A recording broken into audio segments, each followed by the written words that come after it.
Jiso bay kereng gitong ke sini alang ma botonggo ele bago matang giang na kokonggo Jiso bay kereng gitong ke sini alang ma botonggo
Sini lang mau botonggo ele bago matang sana kokonggo Jisu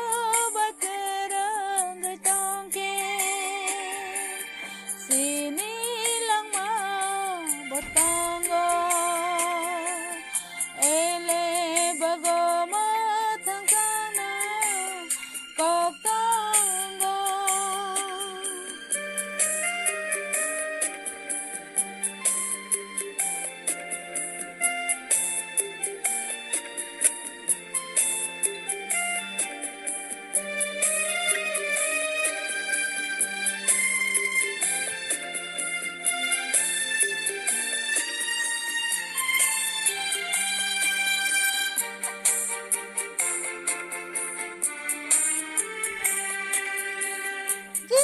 se khang sang ni bugra bole sung na so bai tongo sini omaya gana sabrai hamari re tongo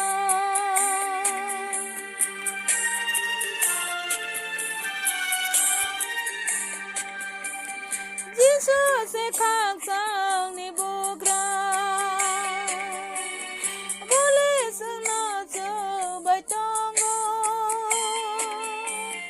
sini omaya gana sabrai hamari re tongo Jesus